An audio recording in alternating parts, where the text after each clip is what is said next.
அனைவருக்கும் என் இனிய சுதந்திர தின நல்வாழ்த்துக்களை தெரிவித்துக் கொள்கின்றேன்.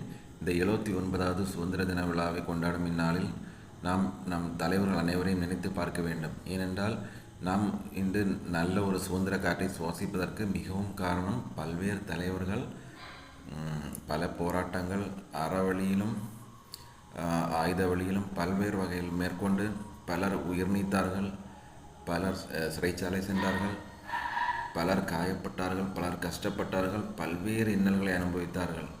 அவற்றையெல்லாம் நாம் எண்ணி பார்க்க முடியாத அளவு ரொம்ப கஷ்டப்பட்டார்கள். இதனால் நமது தலைவர்களின் தியாகத்தை நினைவுகூர வேண்டும் இந்நாளில். மேலும் அவர்கள் நமக்கு இந்த சுதந்திரத்தை பெற்று தந்ததற்கு முக்கிய காரணம் நாம் அனைவரும் சந்தோஷமாகவும் மகிழ்ச்சியாகவும் நல்ல ஒரு குடிமக்களாகவும் வாழ வேண்டும் என்பதுதான் காரணம். ஆனால் சில நண்பர்கள் தவறாக புரிந்துவிட்டார்கள்.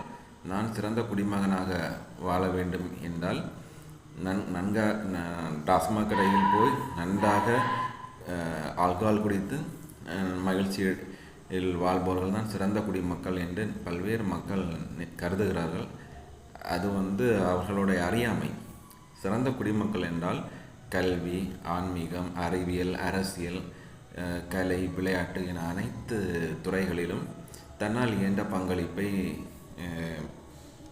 மனதிற்கும் நாட்டிற்கும் ஒரு திருப்திகரமாக எவர் செய்கிறார்களோ அவர்கள்தான் சிறந்த குடிமக்கள். ஆனால் நன்றாக குடித்துவிட்டு அரைகுறை ஆடையுடன் ரோட்டில் மல்லாக்காக கிடைப்பவர்கள் குடிமக்கள் என்று பலர் கருதுகிறார்கள்.